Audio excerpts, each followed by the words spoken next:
18 साल तक एक आदमी ने अपनी बेटी को 10 वर्ग मीटर से भी कम आकार के एक पाइप में कैद रखा।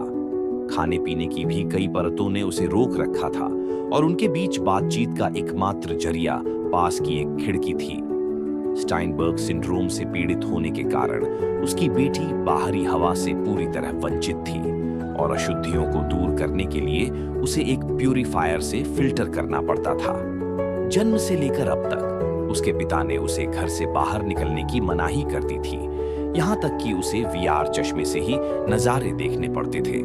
उस आदमी को लगा था कि वह इसी असमंजस की स्थिति में अपनी पूरी जिंदगी जिएगा, लेकिन 7.5 तीव्रता के भूकंप ने परिवार की किस्मत बदल दी। इसी दौरान प्यूरिफायर में मौजूद बेटी को भी कुछ गड़बड़ का एहसास हुआ।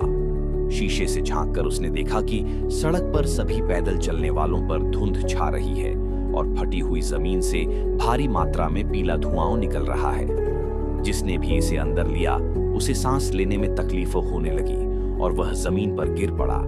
जहरीली गैस का खौफनाक मंजर देखकर उस आदमी ने जल्दी से खिड़की के पास खड़ी अपनी पत्नी को बाहर निकाला और इस कदम से उसकी जान बच गई। अगले ही पल धुआं उस दरार से कमरे में घुसने लगा। उस आदमी ने अपनी बेटी को बाहर की स्थिति के बारे में बताया और उसे छोड़कर अपनी पत्नी को एक ऊंची मंजिल पर ले गया। मेडिकल केबिन की सुरक्षा के कारण उसकी बेटी की जान को कोई खतरा नहीं था। 1 सेकंड से भी कम समय में पीला धुआं 12वीं मंजिल पर भर गया और फिर दोनों बेतहाशा ऊपर चढ़ने लगे जब तक कि वे सबसे ऊंची मंजिल पर नहीं पहुंच गए। उन्होंने पड़ोसी का दरवाजा खटखटाया और बिना नमस्ते कहे वह आदमी पहले बालकनी में चला गया। जहरीला धुआं अभी भी उठ रहा था। यह देखकर वह जानता था कि वह चुपचाप नहीं बैठ सकता। हालांकि उनकी आंखों के सामने का दृश्य धरती पर किसी परिलोक जैसा था। हमारे पूर्वजों ने जो कहा था वह सही था।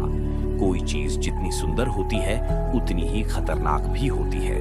हालांकि दुर्घटनाएं हमेशा सबसे महत्वपूर्ण क्षण में होती हैं। बेटी ने इंटरकॉम के माध्यम से मदद के लिए एक आपातकालीन कॉल भेजा। मेडिकल केबिन की बैकअप बैटरी में केवल 4 बार बिजली बची थी। अगर जहरीला कोहरा नहीं छंटा तो आज रात वह निश्चित रूप से जीवित नहीं बचेगा।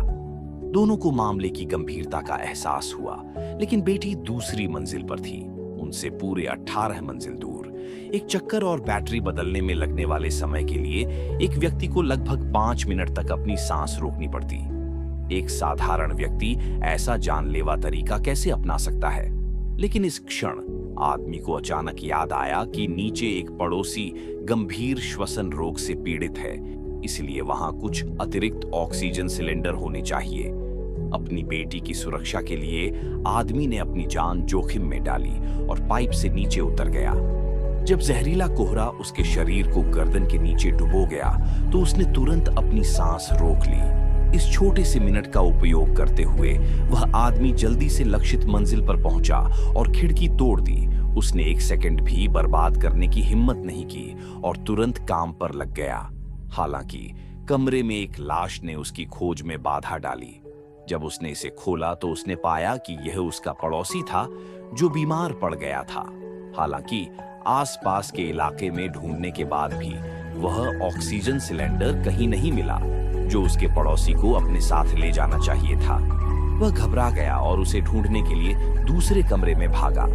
उस आदमी को लग रहा था कि उसकी जिंदगी उल्टी गिनती में बीत रही है। अभी भी 20 सेकंड बाकी थे, जो उसके लिए सबसे ज्यादा समय था। शुक्र है कि भाग्य की देवी ने उसका साथ नहीं छोड़ा। जब उसका दम घुटने ही वाला था तो आखिरकार उसे कोने में एक बड़ा ऑक्सीजन टैंक दिखाई दिया। उसे इस बात से कोई फर्क नहीं पड़ा कि यह वही मास्क था जो उस बूढ़े ने पहना था। फिर उसने अपने कांपते दाहिने हाथ से वॉल्व खोला। पानी से बाहर समुद्र में प्रवेश करती मछली की तरह उस आदमी ने पूरी ताकत से सांस ली और बड़ी मात्रा में ऑक्सीजन के समुद्र में प्रवेश करने का इंतजार किया। अपने फेफड़ों में पर्याप्त ऑक्सीजन लेने के बाद वह धीरे धीरे अपनी मूल चरम स्थिति में आ गया। इन उपकरणों की मदद से वह आदमी आजादी से घूम फिर सकता था। फिर वह दूसरी मंजिल पर गया और मेडिकल केबिन की बैकअप बैटरी को सफलतापूर्वक बदल दिया। लेकिन बड़ा संकट अभी आना बाकी था।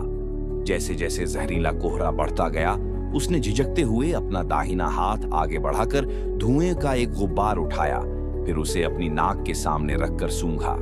हालांकि गैस रंगहीन और गंधहीन थी, वह जानता था कि एक बार ज्यादा सांस लेने पर उसकी तुरंत मौत हो जाएगी। लेकिन इससे उस आदमी का आगे बढ़ने का इरादा और मजबूत हो गया, क्योंकि जैसे जैसे जहरीला कोहरा धीरे धीरे बढ़ता गया, अगर वह बैठकर मौत का इंतजार करता रहा तो यह हमेशा की तरह आत्महत्या जैसा ही होगा। बचे हुए ऑक्सीजन सिलेंडरों के साथ वह ऊपर की अपनी आरामदायक जगह से बाहर निकला और 28वीं मंजिल से नीचे उतरा। लेकिन जैसे ही वह नीचे आया, उसके सामने का भयावह दृश्य देखकर उस आदमी का अवचेतन रूप से वापस जाकर लेटने का मन हुआ। सैकड़ों लाशें जमीन पर बेसुध पड़ी थीं और सभी के मुंह से झाग निकल रहा था और वे बेहद मृत लग रहे थे। यह भयावह था। वह आदमी जानता था कि ये लोग धुएं में सांस लेने से मरे हैं।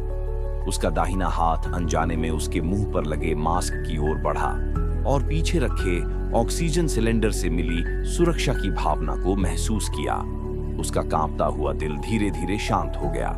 हालांकि हर कदम पर उसे अपने पैरों पर ध्यान देना पड़ रहा था, इस डर से कि कहीं वह जमीन पर पड़ी घनी लाशों पर न चढ़ जाए। बचाव दल के आने तक उस आदमी को यकीन था कि वह आखिरकार बच गया है। लेकिन ऊ